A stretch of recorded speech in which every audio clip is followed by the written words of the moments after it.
Gov.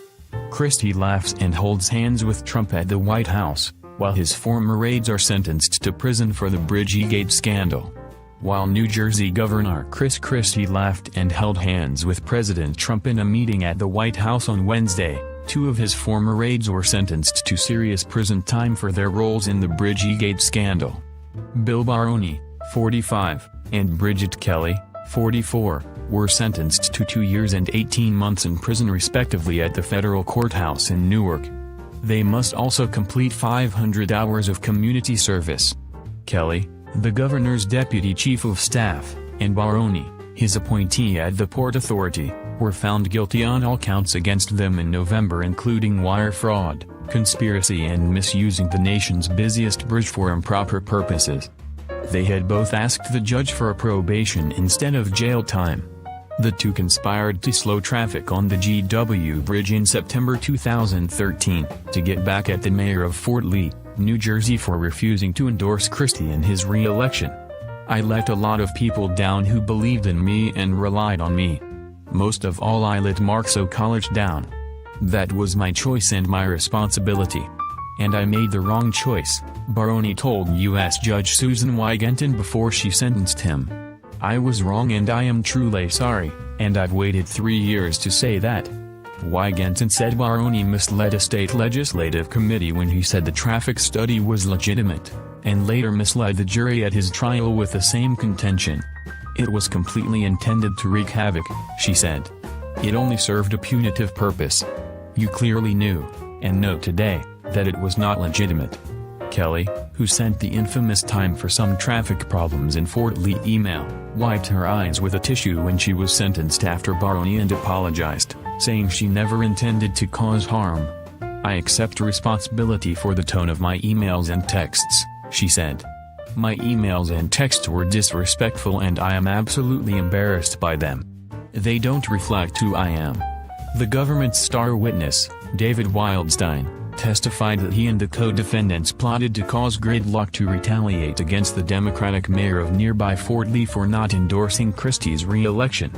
Fort Lee was plunged into gridlock for 4 days in September 2013. Text messages and emails produced at trial showed Mayor Markso College's increasingly desperate pleas for help being ignored by Kelly and Baroni. Assistant U.S. Attorney Lee Cortez said that Baroni's time as a state lawmaker, lawyer and school teacher gave him the experience and judgment to conduct himself ethically. But when Bill Baroni was put to the test and made a choice, he chose to abuse his official power. And then he chose to lie about it, Cortez said, calling Baroni's conduct brazen, calculated, and a mean-spirited abuse of power that had real-life consequences on the people he was supposed to serve. The scandal derailed Christie's presidential aspirations and likely cost him a chance to be President Donald Trump's running mate.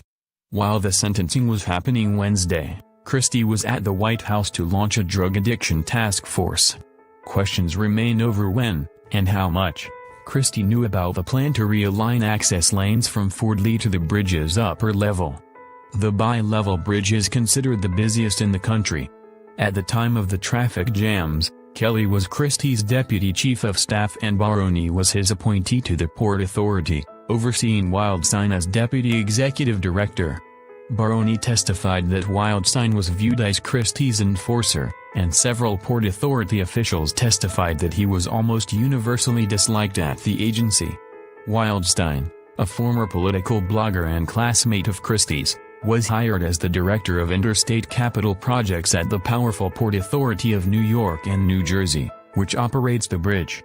The position was created for Wildstein, according to testimony. Christie was not charged with any wrongdoing.